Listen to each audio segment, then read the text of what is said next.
এসেছিল। এখানে জুনায়েদ সাকিব ভাই আছেন, তিনি তার পক্ষে বলেছিলেন। এখানে নূর ভাই আছেন, তিনি তার পক্ষে বলেছিলেন। এখানে যারা আছেন তারাই আজকে সেটাকে ভুলে গিয়েছেন মাননীয় স্পিকার। এটা আমাদেরকে বড়ই হতাশ করে মাননীয় স্পিকার। মাননীয় স্পিকার, আমি 1 মিনিট সময় বাড়িয়ে চাচ্ছি আপনার কাছে মাননীয় স্পিকার। মাননীয় স্পিকার, মাননীয় স্পিকার, আপনাকে ধন্যবাদ। মাননীয় সরকারদলীয় সংসদ সদস্য যে প্রস্তাবটি আজকে এখানে উত্থাপন করেছেন, সেই প্রস্তাবের বিষয়ে আপনার আগে দৃষ্টি আকর্ষণ করছে মাননীয় স্পিকার। মাননীয় স্পিকার, আপনি সেদিন বলেছিলেন বিরোধী দলীয় নেতার যে প্রস্তাব, সেই প্রস্তাবটার ব্যাপারে আপনি নিজে বলেছিলেন যে যদি আইন প্রণয়ন সংক্রান্ত কোনো বিষয় হয় তাহলে সেটাকে প্রস্তাব আকারে এখানে উত্থাপন করা যায় না। সেদিন বিরোধী দলের ব্যাপারে আপনি যে কথাটি বলেছিলেন, সেই কথাটি কেন সরকার দলের ব্যাপারে বলেন নাই, সেটি বিষয়ে আপনাদের প্রশ্ন রয়েছে মাননীয় স্পিকার। মাননীয় স্পিকার, এই ক্ষেত্রে আমাদের একটা বক্তব্য আছে মাননীয় স্পিকার।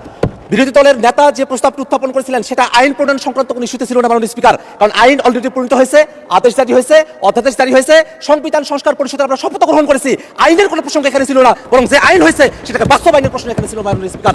আরেকটি কথা মাননীয় স্পিকার আপনাকে বলতে চাই, মাননীয় ডেপুটি স্পিকার এখানে ছিলেন, আর একজন সংসদ সদস্য মুজিবুর রহমান ইকবাল, তিনি একটি মুলতবি প্রস্তাব এখানে উত্থাপন করেছিলেন। সেই মুলতবি প্রস্তাবের ব্যাপারে সিদ্ধান্ত কি সেটা না জানিয়ে পরের প্রস্তাবে কেন দেওয়া হলো মাননীয় স্পিকার, সেই বিষয়টা আপনার কাছে আমরা জানতে চাই মাননীয় স্পিকার। মাননীয় স্পিকার, আমরা একটা কথা খুব স্পষ্ট করে বলতে চাই, মাননীয় সংসদ সদস্য যে প্রস্তাবটি এখানে উত্থাপন করেছেন সেখানে তিনি বলেছেন যে জুলাই সনদ রাজনৈতিক সমঝোতার দলিল, সেটা সংবিধান সংশোধন পরিবর্তন আইন প্রণয়ন, এই বিষয়গুলোর কথা তিনি সেখানে বলেছেন এবং বলেছেন এটা বাস্তবায়নের পথরেখা কি হতে পারে, সেই নিয়ে আজকের এই মুলতবি প্রস্তাব। মাননীয় স্পিকার, আপনার মাধ্যমে আমি তাদেরকে জানিয়ে দিতে চাই যে আজকে যে প্রস্তাবটি তিনি এখানে উত্থাপন করেছেন সেই প্রস্তাবটি উত্থাপন হওয়ার যোগ্য প্রস্তাবই নয় মাননীয় স্পিকার। মাননীয় স্পিকার, আমাদের যারা সরকার দলীয় সংসদ সদস্যরা আছেন তারা যে স্মৃতি বিস্মৃত হয়ে গেছেন সেই বিষয়টা আমাদেরকে কষ্ট দেয় মাননীয় স্পিকার। আমাদের মনে রাখা প্রয়োজন 31শে জুলাই যেদিন ঐক্যমত্য কমিশনে সংস্কারের প্রস্তাবনাগুলো নিয়ে আলোচনা কনক্লুশন হলো, সেই দিনই সেই বৈঠকেই বাস্তবায়নের বিষয় নিয়ে কি আলোচনা হতে পারে সেটা নিয়ে সকল রাজনৈতিক দল আমরা সেখানে প্রস্তাব উত্থাপন করেছিলাম। জুলাই সনদ কিভাবে বাস্তবায়ন করা হবে সেটা নিয়ে সেই ঐক্যমত্য কমিশনে আলোচনা সমাপ্ত হয়েছে। সেই আলোচনার ফলাফল আজকে বিএনপি মানতে চায় না। এই কারণে আজকে বিএনপি ব্যাক স্পেসে তারা পেছনের দিকে তারা ফিরে যেতে চায় মাননীয় স্পিকার। মাননীয় স্পিকার, সংস্কারের বিষয়ের যে ঘোড়া, সেই ঘোড়া অনেক দূরে গিয়ে গেছে, সেই ঘোড়াকে এখন লাগাম পড়ানোর চেষ্টা করছে সরকার দলীয় সদস্যরা মাননীয় স্পিকার। মাননীয় স্পিকার, সংস্কারের যে পুরো বিষয়বস্তু, এখানে জুলাই সনদ, আদেশ, অধ্যাদেশ, গণভোট, সংবিধান সংস্কার পরিষদ, এই 5টা ধাপ রয়েছে মাননীয় স্পিকার। আজকে এখানে যারা সরকার দলীয় সংসদ সদস্যরা আছেন মাননীয় স্পিকার, তারা আদেশের কথা বলেন না, তারা অধ্যাদেশের কথা বলেন না, তারা গণভোটের কথা বলেন না, তারা সংবিধান সংস্কার পরিষদের কথা বলেন না, তারা শুধুমাত্র জুলাই সনদের কথা বলেন। ওই জুলাই সনদ, যেই জুলাই সনদটা শুধুমাত্র তাদের পক্ষে জুলাই সনদ উইথ নোট অফ ডিসেন্ট। মাননীয় স্পিকার, মাননীয় স্পিকার, একটা কথা এখানে স্মরণ করে দেওয়া প্রয়োজন, 17 অক্টোবর জুলাই সনদ এই সংসদ ভবনের বাইরে স্বাক্ষর করা হয়েছিল। তার পূর্বে ঐক্যমত্য কমিশন কর্তৃক আমাদেরকে যে জুলাই সনদের কপিটা দেওয়া হয়েছিল মাননীয় স্পিকার, এই জুলাই সনদের কপির মধ্যে আপনি কোনো পয়েন্টে দেখবেন না সেখানে কোনো নোট উল্লেখ আছে মাননীয় স্পিকার। কিন্তু আমাদের সরকার দলের মাননীয় স্বরাষ্ট্রমন্ত্রী এবং মাননীয় আইনমন্ত্রী তারা বারংবার একটা নোটের কথা উল্লেখ করেন। সেই নোটটা হচ্ছে, অবশ্য কোন রাজনৈতিক দল বা জোট তাদের নির্বাচনী ইশতেহারে উল্লেখপূর্বক যদি জনগণের ম্যান্ডেট লাভ করে তাহলে তারা সেই মতো ব্যবস্থা গ্রহণ করতে পারবে। এই যে নোটের বিষয়বস্তুটি জুলাই সনদের মধ্যে অন্তর্ভুক্ত করা হয়েছে মাননীয় স্পিকার, এই বিষয় নিয়ে ঐক্যমত্য কমিশনে কোনো আলোচনা হয় নাই। ঐক্যমত্য কমিশন আমাদেরকে যে জুলাই সনদের খসড়া প্রণয়ন করেছিল সেই খসড়ার মধ্যে এটা ছিল না। কোনো একটা দল বা কোনো একজন ব্যক্তি এই সংসদ প্লাজার সামনে এসে নিজের মতো করে এই জোটটি সেখানে অন্তর্ভুক্ত করেছিল যাতে জাতির সঙ্গে প্রতারণা করা যায় মাননীয় স্পিকার। আমরা এই বিষয়ে ঐক্যমত্য কমিশনের যারা দায়িত্বশীল আছেন এবং এখানে আপনারা যারা আছেন তাদেরকে তদন্ত করে এই জোটটি কারা অন্তর্ভুক্ত করেছিল সেই ব্যাপারে আমরা খুঁজছি মাননীয় স্পিকার। মাননীয় স্পিকার, আর একটা বিষয় একটু বলে রাখা প্রয়োজন মাননীয় স্পিকার। মাননীয় স্পিকার, জুলাই সনদ বাস্তবায়ন আদেশ কোথায় থেকে তার ভিত্তি আসলো, কোথায় থেকে তার আইনগত বৈধতা পাওয়া গেল, সেই প্রশ্নটা এখানে অনেকে করছেন মাননীয় স্পিকার। কিন্তু জুলাই সনদ আদেশটা তারা যদি পড়তেন, সেই জুলাই সনদ আদেশের একেবারে প্রিয়াম্বলের মধ্যে বলা আছে জনগণের সার্বভৌম ক্ষমতা এবং অভিপ্রায়ের বহিঃপ্রকাশ হিসাবে এই জুলাই সনদের যে আদেশ, সেই আদেশটা জারি করা হয়েছিল মাননীয় স্পিকার। যারা জনগণকে এই কথা বলছে যে জনগণ গণভোটের এতগুলো বিষয় তারা কি পড়ে, জুলাই সনদ এতগুলো বিষয় পড়ে তারা কি ভোট দিয়েছেন, জনগণকে যারা এখানে সংসদে দাঁড়িয়ে মূর্খ সাব্যস্ত করতে চাচ্ছেন তাদের উদ্দেশ্যে আমরা বলি, আপনাদের এই পজিশন গণভোটের পক্ষে হ্যাঁ বলার পরে আজকে গণভোটের বিপক্ষে অবস্থান নেওয়া বিএনপির দলগত মূর্খতা বা সততাকে প্রকাশ করতে মাননীয় স্পিকার। আমরা এই কথাটা আপনার মাধ্যমে তাদের কাছে জানিয়ে দিতে চাই।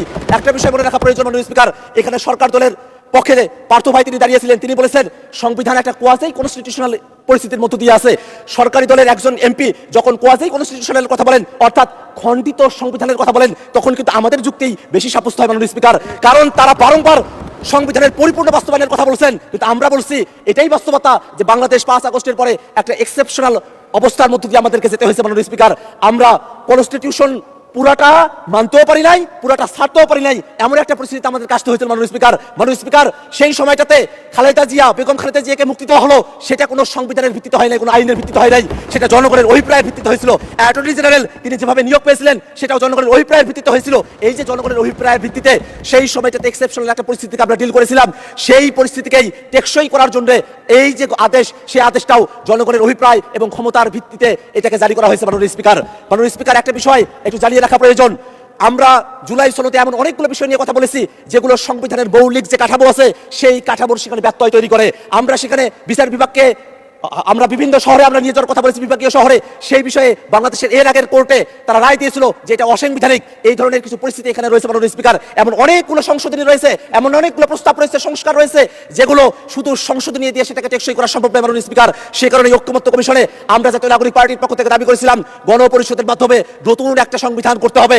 সরকার দলের পক্ষ থেকে বলা হয়েছিল সংসদের মাধ্যমে সেটা করতে হবে, এবং তারপরে ঐক্যমত্য কমিশনে সকল দল আলোচনা করার পরে সকলে মিলে আমরা সিদ্ধান্ত গ্রহণ করেছিলাম যে গণপরিষদ না, সংসদ না, গাঠনিক ক্ষমতা প্রাপ্ত সংবিধান সংস্কার পরিষদ, তার মাধ্যমেই এই বিষয়টা সুরাহা করতে হবে মাননীয় স্পিকার। যদি তারা আজকে সেটা ভুলে গিয়ে থাকেন, সেই ভুলে যাওয়ার স্মৃতিগুলো তাদের মনে না পড়তে পারে, বিজেপিতে সেগুলো টেলিকাস্ট করা হয়েছিল, সেখান থেকে তারা যেন দেখে নেয় কিভাবে সংবিধান সংস্কার পরিষদের আইডিয়াটা সেখানে এসেছিল। এখানে জুনায়েদ সাকিব ভাই আছেন, তিনি তার পক্ষে বলেছিলেন, এখানে নূর ভাই আছেন, তিনি তার পক্ষে বলেছিলেন, এখানে যারা আছেন তারাই আজকে সেটাকে ভুলে গিয়েছেন মাননীয় স্পিকার। এটা আমাদেরকে বড়ই হতাশ করে মাননীয় স্পিকার। মাননীয় স্পিকার, আমি 1 মিনিট সময় বাড়িয়ে চাচ্ছি আপনার কাছে মাননীয় স্পিকার। মাননীয় স্পিকার, এক মিনিট বাড়িয়ে দেওয়া হলো, 1 মিনিটের মধ্যে শেষ করবেন, তখন মাইক অফ হয়ে যাবে। সংবিধান তো পুরোটা মানা হচ্ছে না মাননীয় স্পিকার। শেখ মুজিবুর রহমানের ছবি প্রত্যেক মন্ত্রীর অফিসে ঝুলানোর কথা, সেটা যে ঝুলানো হচ্ছে না, সেই জায়গার ভিত্তিটা কোথায় থেকে আসলো মাননীয় স্পিকার? এটা তো জনগণ ভিত্তিটা দিয়েছে, সেই কারণে সেটা মাননীয় স্পিকার। আমরা এই কারণে একটা কথা বলতে চাই, আজকে জুলাই সনদের যে আদেশ এবং যে গণভোট সম্পন্ন হয়েছে, সেই গণভোটের যে প্রশ্নগুলো আছে, সেই প্রশ্নগুলোর দিকে আমরা একটু তাকাই। সেখানে স্পষ্ট করে বলে দেওয়া আছে সাংবিধানিক প্রতিষ্ঠানগুলোতে নিয়োগ হতে হবে একটা নিরপেক্ষ বডির মাধ্যমে, একটা উচ্চ কক্ষ হবে যেটা ভোটের পিয়ার অনুযায়ী হবে, একটা তত্ত্বাবধায়ক সরকার হবে, যে তত্ত্বাবধায়ক সরকার একটা নতুন ফর্মুলায় হবে। এই বিষয়গুলো বিএনপি পালন করতে চাইলে বিধায় তারা আজকে গণভোটের বিপক্ষে অবস্থান নিয়েছে মাননীয় স্পিকার। মাননীয় স্পিকার, আমরা খুবই বিনীতভাবে তাদের কাছে একটা কথা জানতে চাই, এই বিষয়টা কোনোভাবেই কোনো বিতর্কের বিষয়বস্তু নয়, এটা কোনো আলোচনার বিষয়বস্তু নয়। বাস্তবায়ন জুলাই সনদ কেমন করে হবে, সেই ধাপগুলো ঐক্যমত্য কমিশনের সেই আলোচনাগুলো কমপ্লিট হয়ে গেছে। অতএব আজকে যে প্রস্তাবটা নিয়ে আসা হয়েছে, এই প্রস্তাবটা গ্রহণ না করার জন্য মাননীয় স্পিকারের কাছে বিনীতভাবে আহ্বান জানাচ্ছি মাননীয় স্পিকার। ধন্যবাদ সকলকে।